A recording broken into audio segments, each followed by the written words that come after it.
Kung magpapagawa o nagpapagawa nga kayo ng bahay, watch this video para ma-inspire kayo and share ko rin yung mga ginastos namin dito, ano ba yung mga dapat i-expect and best practices pag nagpapagawa ng dream house nyo.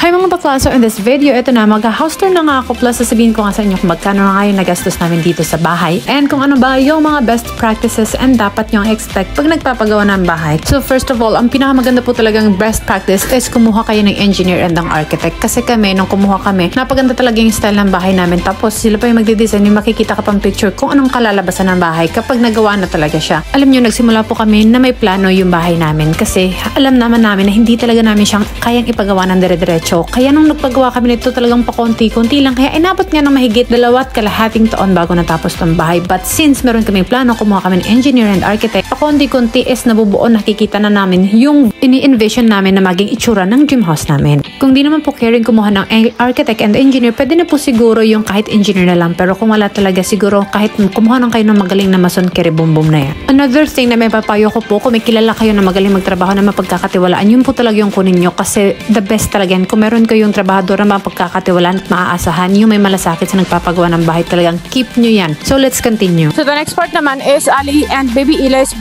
bedroom na naging na rin imbakan and naging gym room. Since sa tabi ka pa naman natutulog si Kuya Ali and Baby Eli, yung kwarto nga nila is naging gym room muna talaga and naging playroom nila. Pero alam nyo, thinking na i-renovate namin to soon kapag lilipat na sila talaga dito, talagang nakaka-excite ng bonggang-bongga. But ang problema naman nga is kung saan na naman ilalagay itong mga gamit na pang gym namin ni Daddy. At saka nga pala, asahan nyo na kapag nagpapagawa kayo ng bahay na kahit na may pera kayo na akala nyo sa sakto na, talagang palagi magkukulang yan mga bakla. Kasi yung pera namin, akala namin sakto na, akala namin mabibili na namin lahat ng mga gamit para mataas itong bahay, pero just kulang na kulang pa pala talaga. Nagkakanda utang-utang pa kami ng bonggang-bongga. Anyhow, this room is Tita Andy's bedroom. So ayan, dito muna siya natutulog dahil andito nga siya sa amin, kasama ko siya dahil wala nga palagi si Daddy. May mga napabasa nga rin akong comment na sayang naman daw yung space dito sa high ceiling ni sana daw sa halip na pinahigh ceiling namin siya, naipagawa pa ng isang kwarto. Bakit? Marunong ka pa. Gusto ko nga may high ceiling Sa next project, may high ceiling pa rin. So, andito na tayo ngayon sa living room or sa sala namin. Bet na bet ko talaga siya kapag may mga Christmas tree dyan or every Christmas kasi kapag wala, parang nagiging empty yung sala namin. And this is the high ceiling and dito nanonood sila Kuya Ali and Baby Eli. Wala lang ang division dito sa living room and then sa dining room namin kasi ito na, dito na talaga kami kumakain.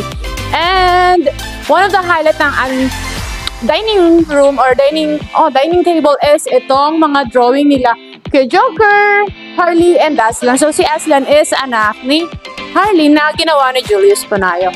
So ayun. Malawak ng tingnan kapag walang division yung sala and yung dining table or dining area. But siguro in the future kapag nasawa kami, baka magpalagay nga rin. And this is our tiny kusina. Ayun, medyo makalat lang siya. Pero yes, napakalit talaga ng kusina namin. Kasi dapat nga dito lang talaga yung kusina namin. Hanggang dyan lang. Actually, ito is in-extend lang namin siya. But I think mag-extend kami ulit. Kasi talagang wala kami malagyan ng nung stove. Yung 4 na balutuan. Wala kami paglagyan. So, siguro this year or maybe next year, mag-extend talaga kami. Kasi sobrang liit talaga mga bakla. This is bathroom as well. So dito, sa bathroom na to, normal lang siya. So dito naglalaba. Huwag na natin tignan dahil makalat. Andito na tayo ngayon sa bedroom namin. Ayan, ito. Dito yung bedroom namin. Medyo malawak talaga siya. Malawak siya. And dito si Baby Eli minsan natutulog sa duyan kapag tanghali. But in the night, kapag gabi, dito naman siya katabi namin siya natutulog. And this is my lagay ng mga bags. Ayan. Ito, from sa akin, kay Kuya Ray, and then kay Daddy din to. Binila sa akin to ni Daddy mga bags ko nung birthday ko. And ayan, konti na nga lang yung nailagay kong mga shoes dito kasi dito na nga namin nilagay sa likod. But, this is my working station. So, ayan, dito ako nagtatrabaho. But, nakatapos ako magtrabaho kapag Sabado and, kapag Sunday kasi and Lunes, meron akong work but half day lang. So, ayan. Tapos ako nag-work na ako kanina. Ayan. So, this is iMac. Binili ko sa akin to ni Daddy ng birthday, nung anniversary namin, and this is flowers from him for the very first time.